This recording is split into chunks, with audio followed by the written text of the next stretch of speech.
ni ukuvuga ngo ikinyoma ntikimara kabiri. Batangiranye ibinyoma biri kugenda bibashiramo, bagashaka noneho ubushizi bw'isoni bwo gutukana, bagatukuriho bavuga ko utakiriho, kwivuguruza. Niba abandi babaye shambarde, babaye mu mitwe ntiyagikora, ntabwo bagifite discipline ya kiliziya.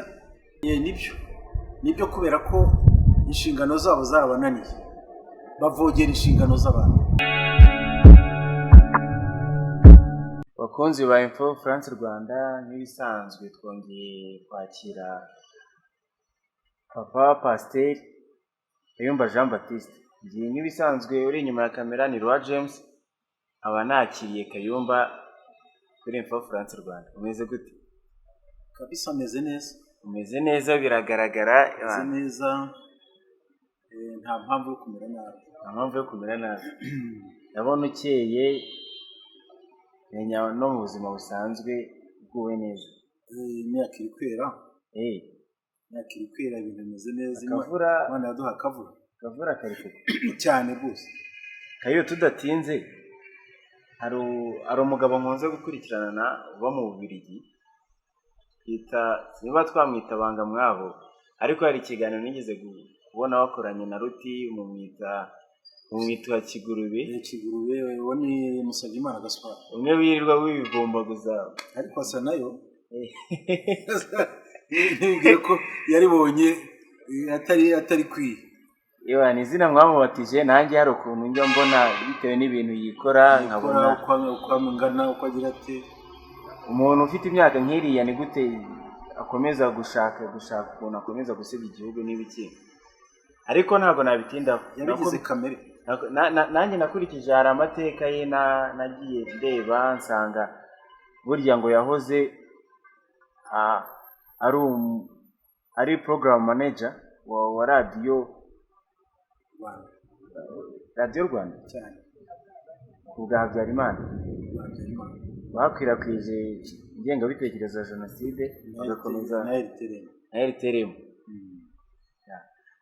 Hari ikiganiro yakoze, hari umupadiri yatumiye, usibye ko ntamuzi, njye nabonye aribwo bwa mbere, umupadiri uba muri Canada w'umwanditsi. Mbona ngo bihaye ibyo gusesengura disikuru ya His Excellency, ya disikuru y'ejo bundi muri Unity Club mu cyumweru gishize. Hari ikiganiro nabonye bishatse kwigira abasesenguzi, wabibonye gute? Ntabwo mu by'ukuri ari ubusesenguzi, ahubwo ni ubushizi bw'isoko, kuko hari ikintu abantu bagomba kujya bamenya, ikinyarwanda nyacyo. Gusesengura ni ukuvuga bati izi ngingo yavuzemo zadufasha kwiba ingingo. Ntabwo simbuje ko batabonamo ibyo bashaka kunenga n'ibyo bemera, ariko ikibazo ni uko ntabyo bemera bashyira ahagaragara. Wese ikintu cyose wagisesengura no gutiki nicyo ariko tutarajya kure, harya Musabyimana Gaspard ntabwo ari kuri rwa rutonde rw'abantu birirwa bakwirakwiza igihuha ngo His Excellency ntakiriho. Uri buze kumva amagambo yabo, noneho bisubiyeho kubera ko babonye ibyo bagiye guheraho. Ari mu ba mbere bahakanaga ko nyakubahwa Perezida wa Repubulika atakiriho, ariko niba disikuru ayikurikiye neza, ubu noneho baremeza ko ariho, ndetse ahubwo bakanajya guhakana ibyo papa we yivugiye batari bahari. Sinzi ahari, ntabwo wamenya icyo baba bashaka, ariko ubusesenguzi aba bantu b'abapadiri turabyita gute? Sibye abapadiri muri kumwe mu Bufaransa, abapadiri Nahimana n'abandi yagiye azana mu murimo benshi, arukirita muri ya marorerwa ye. Turi n'aba ngaba bari muri Canada, uyu murimo w'abapadiri turawita gute? Ni ukuvuga ko uyu murimo w'abapadiri turagomba kubwiza abanyarwanda ukuri.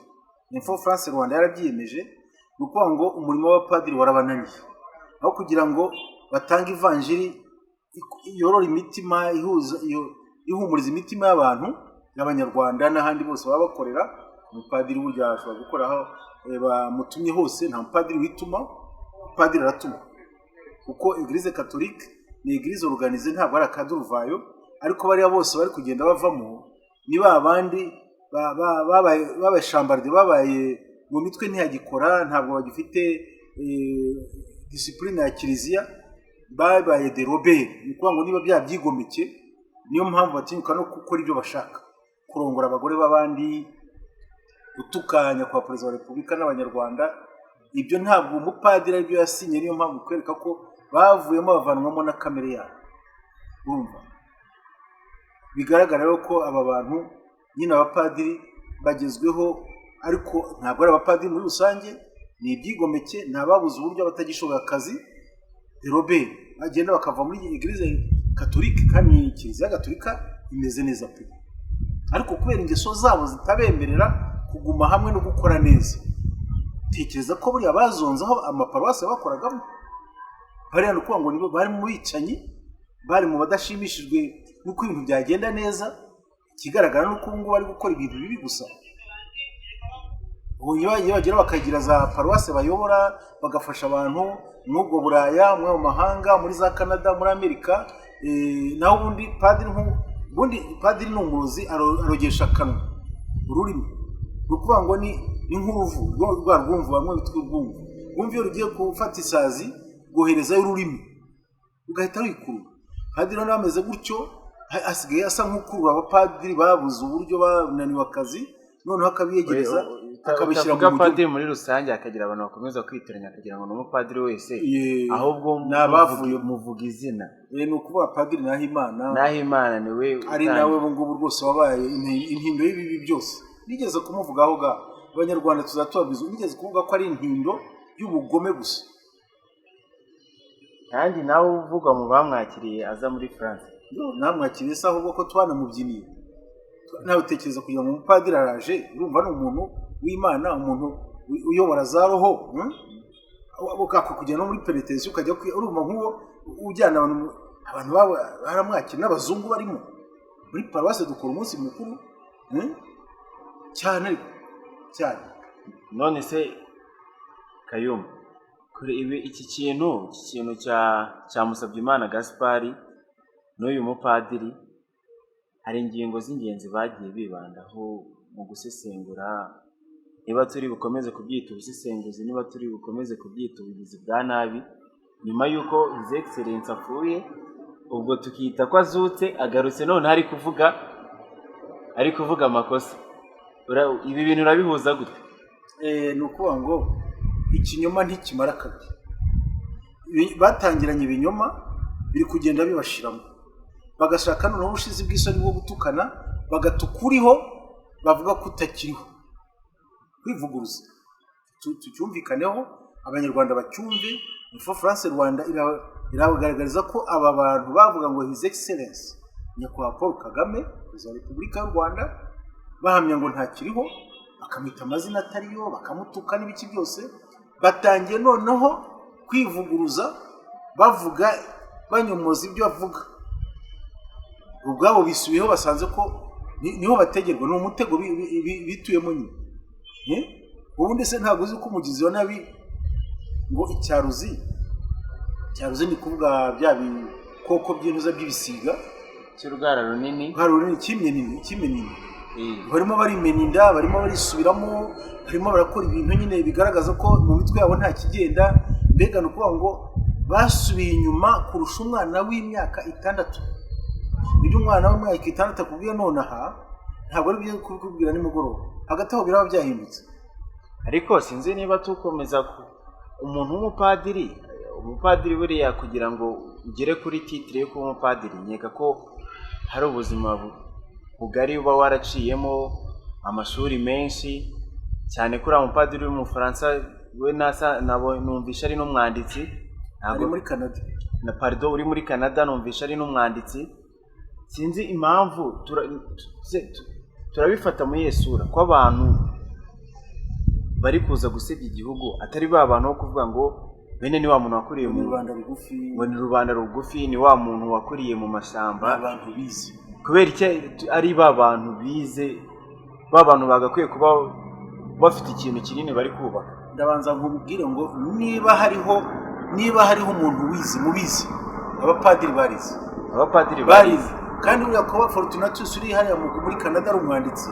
Ubundi abapadiri bose uretse umunebwe barandika, kuko n'abariterere bize bize indimi bize indimi ibyo bitaga za ntuza za lete siyanse nuko ziriya ndimi zavaga mu Bugiriki zavaga mu Buheburayo bariya rero barize seminari nkuru y'Inyakibanda nanjye kuva muri 1990 nigaga muri faculté de théologie Butare twari tubangikanye ibyo bigaga nibyo twigaga urumva nibyo twigaga n'abantu bize pe uhirwa akakoresha ibyo yize ntabe nk'abariya bataye umuco cyangwa se ibyo bize byababereye ubusa umupadiri afite akamaro igihugu kiliziya rubanda rugufi ya rubanda runini akigisha abo bana nkuko nawe yize akabaha ibyo yize uretse ko bari gutanga ibyo batize by'ubugome gusa ariko umupadiri ni umuntu wiga rwose kandi akaminuza ndetse dushyize mu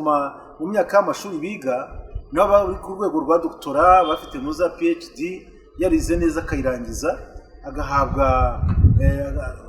yamaze deja kurangiza bamuha kujya kuba muri paruwase kugira ngo abe initiated yavamo noneho bakamugira n'ikindi gihe cyo kumenyereza no mu diakoni kugeza igihe bamushimira ko ashobora kujya muri paruwase akaba responsable.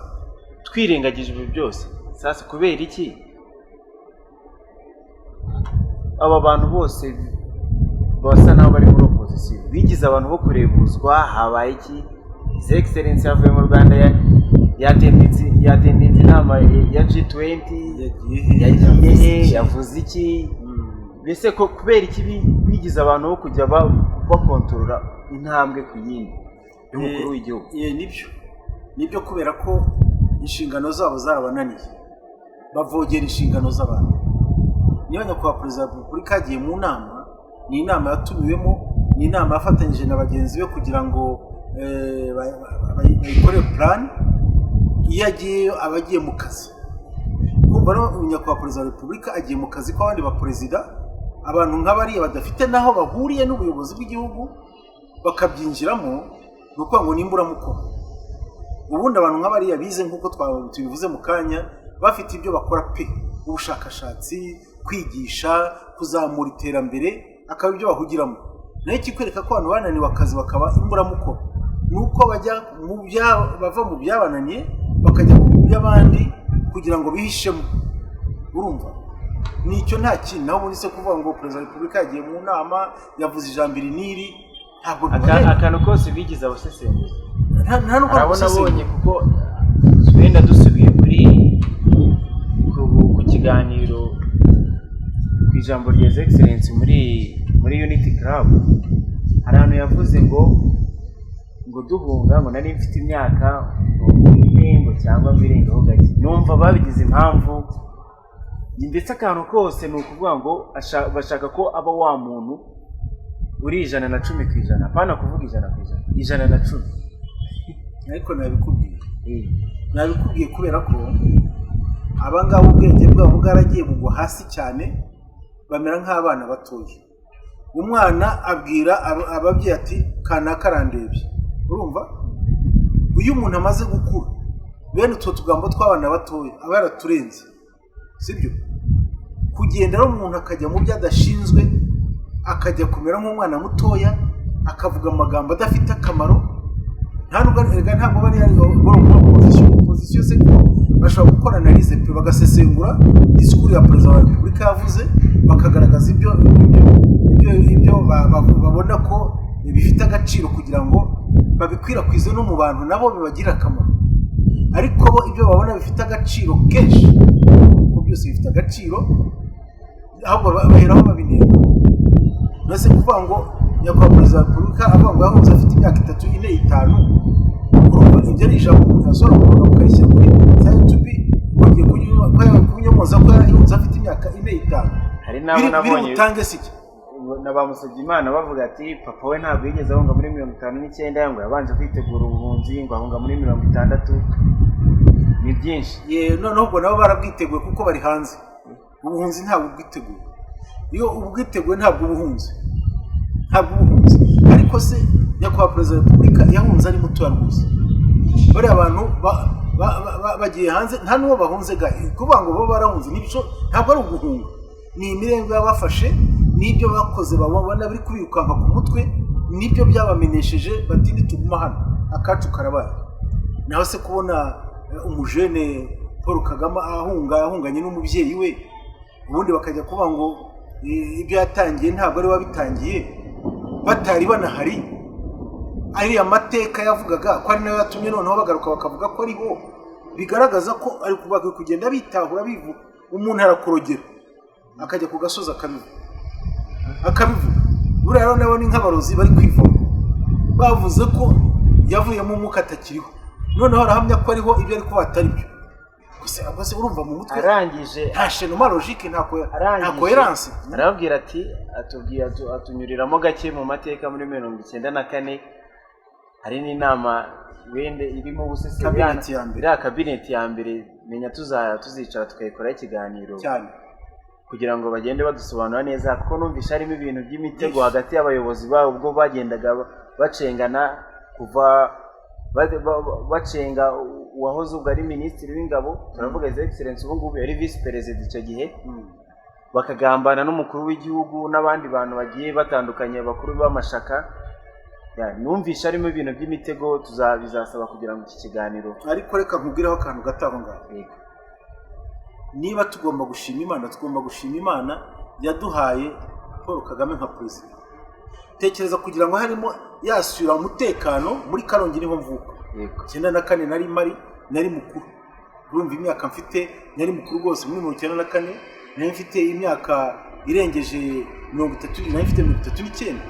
Urumva buriya basenda shonga n'abaturanyi bawe bariya bose ndabazi, ni bamwe babuze uko icyo bakora. Senda shonga arafite umuvandimwe wayoboraga komine Rwamatamu, urumva Akanyarengo twajyaga tumva ko ari inshuti za Habyarimana bafatanyije gukora coup d'etat, bari izinde nuko noneho na Akanyarengo yafatanyije na Habyarimana gukora coup d'etat, arongera ajya kuba perezida wa FPR. Bagiye bananirwa ahantu hose, aribyo bigaragaza ubutiriganya bari bafite. Nawe kandi arabugaragaza, niyo mpamvu yavuze ngo Imana yamuduhaye kandi muha ubwenge kugira ngo aho yari yibereye ihita imwihutisha, itihute bigiye gucika, aza ubwo yivugira ko atigeze ananyura no mu rugo. Bigaragaza urukundo afitiye igihugu, bituma ahitira muri cabinet imutunguye, asanga hateguwe amatiku nk'uko politiki za kera zari amatiku gusa. Umuhungu muzima arazi kubitishuro, ati ibyo murimo nta soni mufite, mwebwe mugiye kwica igihugu, nta soni igihugu turi mu kuzura, mwe mugiye kukica. Iki kiganiro tuzakora pariti ya kabiri dusobanura kuri la cabinet ya mbere. Nyakubahwa wa Repubulika avuga His Excellency Paul Kagame, udutego imitego myinshi yagiye asimbuka. Umugani wa Bamporiki nawe birirwaga bamutega imitego myinshi yagiye asimbuka, kugeza ubu ngubu akaba hari ahantu yakuye igihugu, tukaba tugeze aha turi kuvuga ibitandukanye n'ibyo twagakwiye kuba turi kuvuga. Ndakeka tuzacumbukura ikiganiro, ariko hari message watanga. Iyi message natanga nabanza nkayiha Gaspari n'abari abapadiri bigaragara ko batewe n'abadayimoni. Ntabwo umupadiri muzima naho yagwa gute ntiyagwa atukana, ntiyagwa asebya igihugu yavutsemo, yarerewemo, yizemo, igihugu cyabahaye ubuzima kandi kikabaha n'ubushobozi na responsibility. Kuko ngo bari abantu bananiwe inshingano bari bafite. Cyo nicyo kintu nababwira, ni mwabagabo mwe abapadiri mwananiwe inshingano mwari mufite. Icyari kibakwiriye nuko papa ari kubahamagara akabashyira mu ihaniro, nuko ari kubahamagara niba afite gereza akabafungira aho ngaho. Noneho yaba rero kuko umubyeyi aba ari umubyeyi, akabashyira mu ihaniro, agafata nk'ibinyafa akabukubitagura kugira ngo be guta umuco, we guta uburere. Urebe ko gutekereza umupadiri ujya kuri radio agatukana, ujya kuri channel agatukana, ujya gutinya akavuga ko umuntu yapfuye ariho. Umupadiri ibyo yize byamumariye iki? Nagira ngo mbasabe, numvise na Fortunatus nawe umupadiri, kandi abantu babonaga ko ari umupadiri wagira akamaro, kugira ngo agwe mu mutego wa Nahimana w'umwana w'ejo bundi, afatanye n'abo yitaga za Kagoma, aho yitwa Bateofila bari aho ngaho mu Budage, bakwiriye mu bagore babandi babajye mu ngo z'abandi basahuremo abagore. Noneho bafite akazi kenshi bakagombye gukora nk'abashobozi. Mwakoza ako kazi mukagakora neza, mukiyandikira ibitabo, mukaha abantu ubuhanga, ubwenge nk'uko mwabwize ntimubujugunye ngo mumere nk'aho muri amakabutura cyangwa imyenda ishaje. Nabo bigize ba nta mumaro, bagombye kugira umumaro n'abantu bakomeye, ariko akamaro barakibujije. basubira ku kimwibuje akamaro abapadiri mwe nubwo mwabivuyemo n'ubu kandi mwagaruka. Numva rero cyo nabasaba nuko bagaruka bakava mu mateshwa nk'ayabana, bakava mu mateshwa. Nyakubahwa Paul Kagame ayoboye igihugu, abaturage bamushinze kuko bamwizeye. Ibyo kuvuga ngo bagiye kumuvugaho bagiye kugira gute? Niba batigiye abaratigiye, kuko ni umugabo ukomeye, ni umugabo ufite imanda y'Imana yamuhaye n'abaturage turayihamya. Ubwo umuntu nk'uwo ni nko gutera umugeri ku muhundu, urumva buriya barigerezaho cyane rwose. Buriya rero mu mitwe yabo bagombye kugaruka nk'abantu b'abagabo, twakwikiye tukavuga nimuvuga ibintu by'ukuri nk'abantu b'abagabo. Disikuru yavuze yarumvikanye hose, yavuze iby'ubugome n'amatiku yaranze abanyarwanda bo hambere kubera ingoma bari barimo. Nibyo adashaka bo barashaka kubigarura, barabigarura se babinyuze he? Yabafungiye umuryango, amatiku yarafunze, intambara yarazifunze, ubugome yarabufunze, kuvangura amoko yarafunze, zirangirwa padiri zavuyemo zishaka kubigarura. Bitwaje umukuru wabo witwa Perode wabeshyizemo asa nk'ubonse ibere ry'ubugome no kwica no kuvangura. Mubivemo, ntacyo bizabamarira, ntacyo bizabagezaho, ahubwo muzakukuramo akaga gakomeye cyane gusa. Nibyo nababwira, nkabwira nyine n'inshuti za Info France Rwanda, kugira ngo rwose niba igihugu cy'u Rwanda kiryoshye n'abanyamahanga bakabibona, kuki bo bataryoherwa n'igihugu cyacu cyatubyaye? Niba perezida wa repubulika, ntabwo tuzagira ibyo byose wa perezida wa repubulika, niyo Imana yaduhaye, nitumuyoboka tuyobore kandi natwe tumuhe ibitekerezo, aho kujya kumwanika biboshye yibye si iki yagize gute. Ndagira ngo ubwo bushizi bw'isoni nabwo mubureke, mwabigize abapadiri mwe. Gaspard we n'ubundi yarukuye kuntu yabuze uburyo, kuko yaburiyemo kenshi, arashaka muri bwa bugome bwe no guhomba no gutsindwa kwanterana abantu kugira ngo Gaspard atumire umupadiri ajya kumushyira ku gasozi avuga amateshwa. Gusa umupadiri warumva atari gutijya, arumva atari kumwara. Nibyo nyine navugaga kugira ngo abanyarwanda babyumve, mbe kugira ngo ni abantu bagifite ubwenge babivuga, ni abantu babuze ubwenge, ni abantu b'imburamukoro. Reka rero cyane urubyiruko rwibwirire ngo nimwumva ababuze uburyo nk'abariya, mujye mureka kubakurikira kuko ntacyo bizabamara. Mwubake igihugu cyanyu, mwiyubake, mwubaka imiryango yanyu, mwubaka Afurika yacu, mwubaka isi yose. Ngiyo main vision nabaha, kugira ngo. Murakoze cyane Pasiteri Kayumba Jean Baptiste, dukomeza gushishikariza abantu gusharinga, gukanda like, niba ari ibitekerezo bafite kuduha ibitekerezo kuri channel ya Info France Rwanda. Kandi pe tubashimiye ubufatanye bwanyu mugenda mutugaragariza, gake gake tuzagenda dukura. Kandi ndagira ngo ndakeka hari muri mu nzira murakora, ndakeka hari bitakiri ngombwa ko tujya gufata umuntu akaboko, ahubwo abanyarwanda bamenye ubwenge ko uraza ukabereka bakihitiramo ukuri, kandi twizeye neza ko bizagenda neza bitewe n'amahitamo y'umuntu. Ibyo ni ukuri. Nakomeza gushishikariza urubyiruko kuza tugafatanya kubaka igihugu, n'abandi benshi barahari aho gusenya, kuko usibye kugendera muri aya manjwe y'abasaza basigaje n'igihe gito bazadusigira igihugu ejo bundi, ugasanga twaritse gufata umurongo muzima. Mbashishikariza bose kuza, dushishikariza abajene bari muri diaspora kuza gusura igihugu bakareba aho kigeze twiyubaka n'ibindi byinshi. Ibyo binyoma bakabibona. Murakoze cyane, mwakoze kubana natwe kuri Info France Rwanda. Nawe urakoze cyane James, kandi rwose ukomeze utyo urubyiruko urukangurire kugira ngo rube mwabubatsi, aho kugira ngo habemo abasenya bigana abasenya babuze uburyo. Murakoze cyane. Imana iguhe umugisha.